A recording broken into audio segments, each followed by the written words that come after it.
It had been weeks since Grandpa passed away, and the house still felt too quiet. Nora wandered through the rooms where he once told stories, by the fireplace, under the old oak tree, on the front porch during summer rains. Grandpa had always carried a story with him, tucked inside his voice like a secret gift he couldn't wait to share. He had dozens of storybooks, shelves filled with fairy tales, fables, and adventure sagas. But there was one book Nora had never seen before until that rainy afternoon. She was in the attic, where dust hung in sunbeams like golden smoke, helping her mother sort through old boxes. That's when she found it. It was lying beneath a wool blanket, wrapped in a faded scarf that smelled faintly of lavender and cedarwood. The book's leather cover was cracked, and the title was handwritten in ink that had faded over time. For Nora, One Last Story. Her heart skipped. Trembling, she opened the first page. Inside, in Grandpa's familiar looping handwriting, were the words, "When you miss me most, open this book. My greatest story begins here. Love always, Grandpa." A tear slid down her cheek as she turned the page, and suddenly the attic tilted. The air shimmered like water. The wooden floor beneath her feet softened into moss, and the dusty beams above transformed into twisting branches. Nora blinked, and she was no longer in the attic. She stood in a sun-drenched forest, holding the book to her chest. Around her, the trees whispered in a language she almost understood.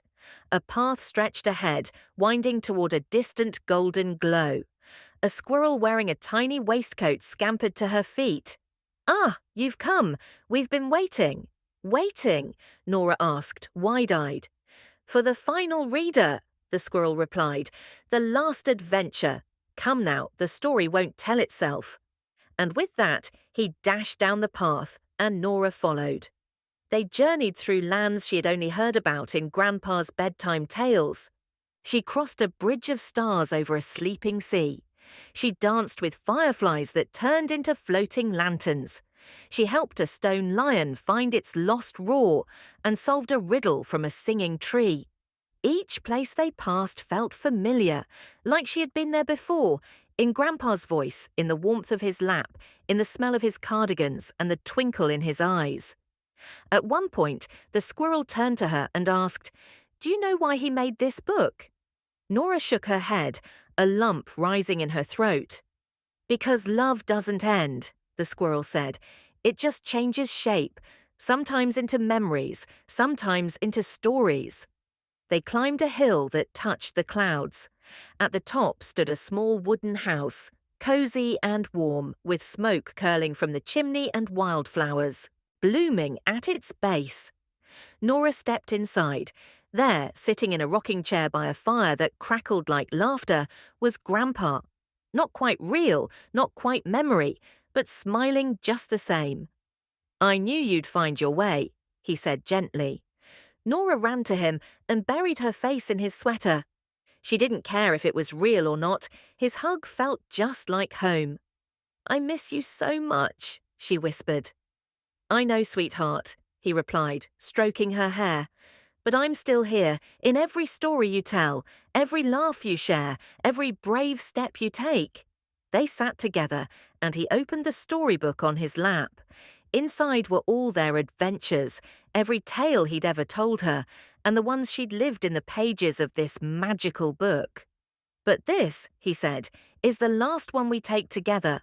After this, it's your turn to be the storyteller." She looked up at him. "Me?" He nodded. "You have the heart for it, and stories. They keep people close, even when they're gone." As the fire dimmed, Grandpa began to fade, like mist at dawn. "Don't be sad," he said softly. "Turn the page when you're ready, and keep writing." Then he was gone. Nora blinked, and the attic returned around her, still and quiet. But the book in her hands now glowed faintly, its pages no longer blank. On the next page, in her own handwriting though she hadn't written it, were the words, "Chapter 1. The Girl Who Carried Stories." She smiled through her tears. From that day on, Nora carried the book with her everywhere. She read from it at school, to her little cousins, to the neighbour's cat, and later to her own children. She filled its pages with tales of kindness and courage, just like Grandpa had. And whenever she missed him, she'd open to the first page and remember, some stories never end.